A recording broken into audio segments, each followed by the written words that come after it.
Oh my goodness, I know you have felt it too, the rising grocery prices. What are we to do, right? How does a family make it? How do we afford groceries? Well, my 10 tips hopefully will help you. This is what I do. I've been a family of 7 and I had some kids move out when they got older. I had some kids move back in, so we're a family of 5, which 4 of them are adults. So I know all about food and grocery budgets and what I've been doing for a very long time to save money. So I hope these tips will help you. My first tip is to find a couple of stores, 1 or 2 stores in your area, and become loyal to them. I have probably 6 stores in my area, but I am loyal to 1 or 2 of them. So I have a local Kroger that's pretty close to me, and then I also have a Sam's. So I used to be a big Aldi's girl, not so much anymore. I usually stick with my Kroger and my Sam's, and I'll tell you why. So when you're loyal to a couple of stores, then you get to learn all about them. You learn about their sales cycles. You learn about where they keep their clearance. You learn about when they do their meat reductions, when they do their produce, and they do all the different sales. You learn them. You learn what kind of digital coupons they have. You learn all of the different things. So you learn how their store's laid out. You can get in a lot quicker and get out. You don't have to, when you actually do go in the store, you don't have a ton of things distracting you. So I'm very loyal to 1 or 2 stores. So number 2, check your weekly ad. So I'm very lucky that my local Kroger store has, it's just a feature. I don't know why they do it, but I love it, where you can literally see what's going to be on the next week on that Tuesday. So that Tuesday morning, I always check and I go through and I see what is going to be on sale that next morning all the way through that next Tuesday.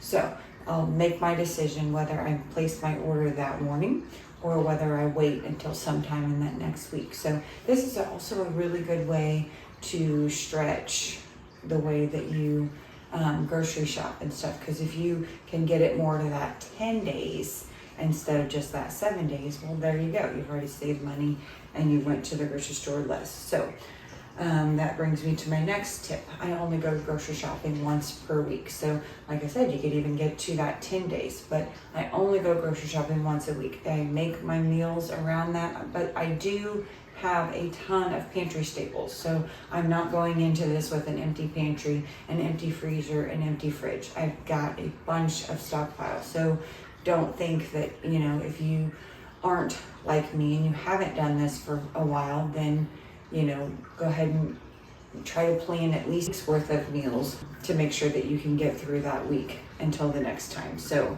tip number 4, buy in bulk when it makes sense. So if I see meat is on a really good deal at my local Kroger store, I will go ahead and buy a bunch of it, sometimes like 40 pounds, and sometimes I'll take the time to cook it up and go ahead and get them in my freezer, or I will just go ahead and portion it out into 1-pound packages and get it in my freezer. So if I see that canned goods that I always buy are really good price, I will go ahead and stock on. I will buy probably anywhere from 3 to 6, depending on how often I use that item. So always buy in bulk if it makes sense for you.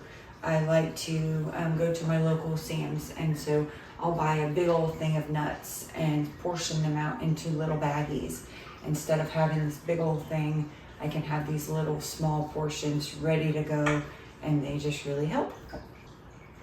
When buying in bulk, make sure that it's something you're going to use or be able to freeze or somehow preserve so it doesn't go bad. You don't want to buy in bulk if you're not going to be able to use it up.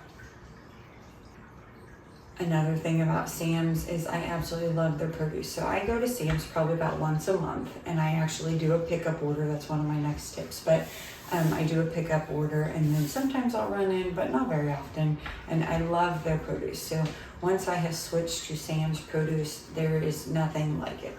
It stays amazing in my fridge for like a month, which I don't even know why that is, but I get the big old bag of peppers and romaine lettuce and just all of the tomatoes I buy a big old bag of lemons. Get a big old thing of cottage cheese, and you know cottage cheese is all the rage if you're trying to get more protein, but that's where I get it. It's a big old tub at Sam's for about $5.88, and that'll last us a little while, probably about 2 weeks. Sometimes I need to buy another one, but it freezes really well, and then you can have it for your smoothies or any kind of thing that you're going to cook it with.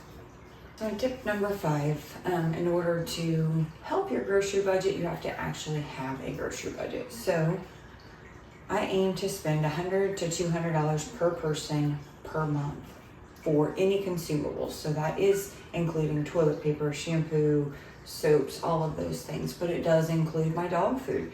It does include any food that we have. So I aim to spend that. So if you've never really done this before, maybe just start with like $200 per person per month, and then see if you can get it down.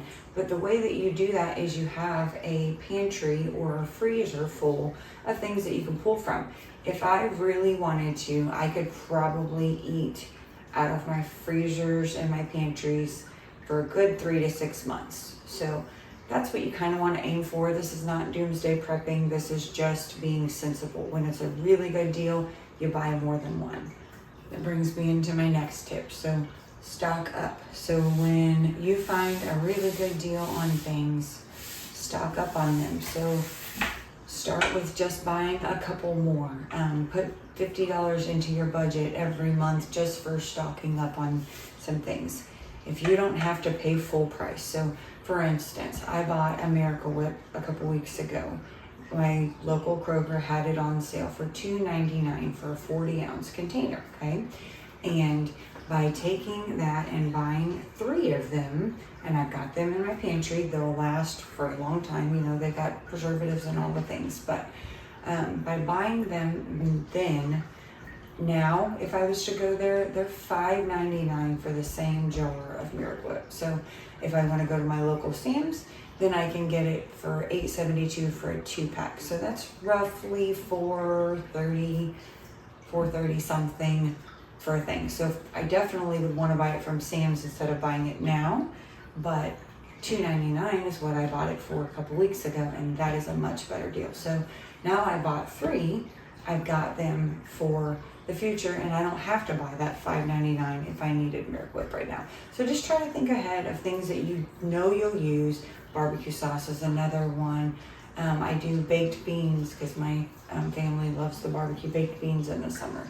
So all those different things that you can stock up on when they're a really good price. Highly recommend that you don't buy just the one. Buy at least 2 or 3. Let me know, do you guys have any kind of a stockpile? Do you guys do any of these tips? Let me know in the comments. I'd love to chat with you about it.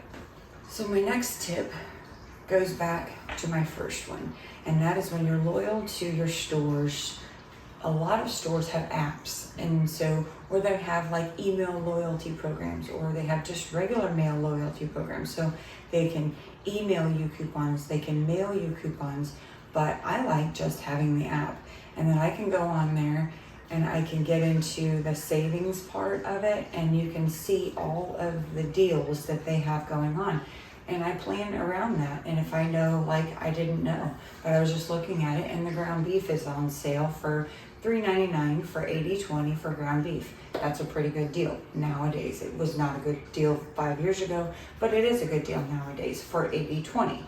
So I did go ahead and just add that to my cart because I didn't know that was there. But then I looked further down and I saw that I got $1.25 off of a roll. So not only did I get it for $3.99 a pound, but then I also got $1.25 off that roll. So this week I was not planning on buying ground beef, but because it's on sale and because I know I'm always going through ground beef, why would I not buy that? And so I'm gonna go ahead and buy it.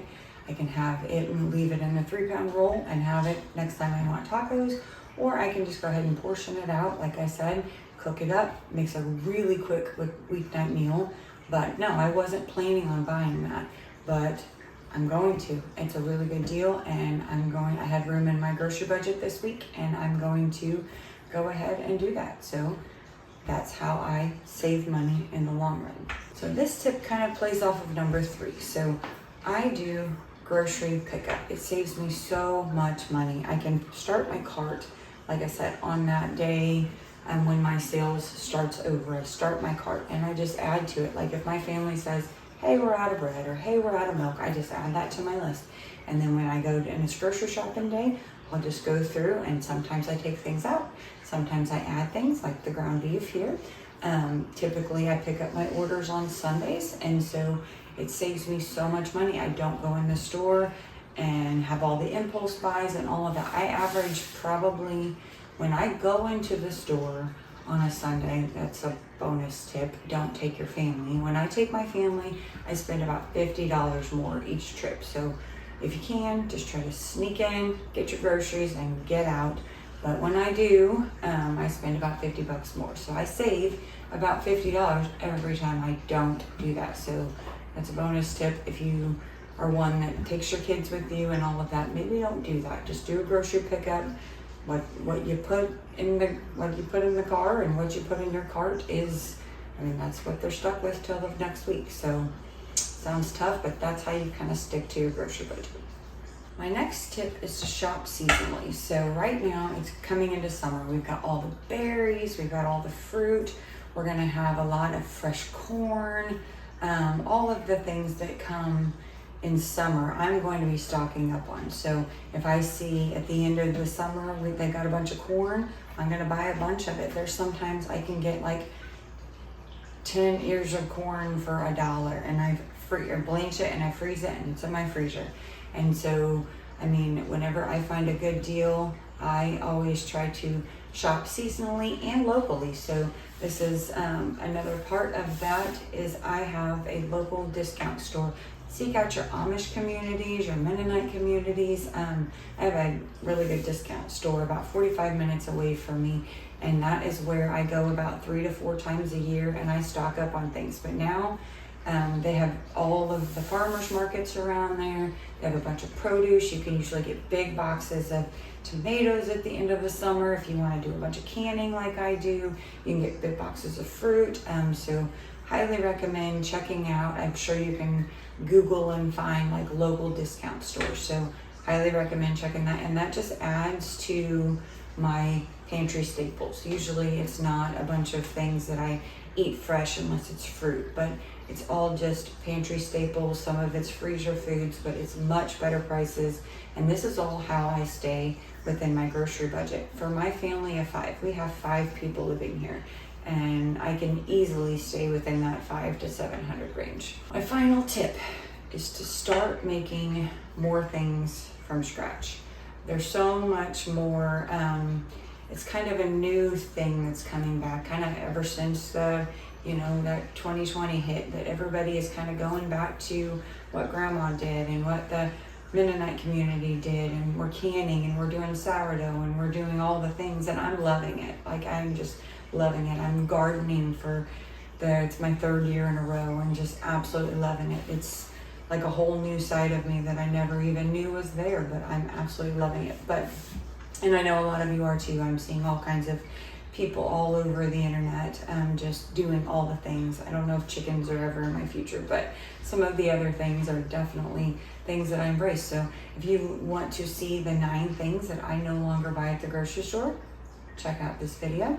I hope you got value out of this. I hope that I gave you some tips that can save you money. I hope that you are going to possibly share this with someone that you know. If you like this video, give it a like and subscribe. It really helps my channel. Otherwise, I will see you in my next video. Take care. Bye.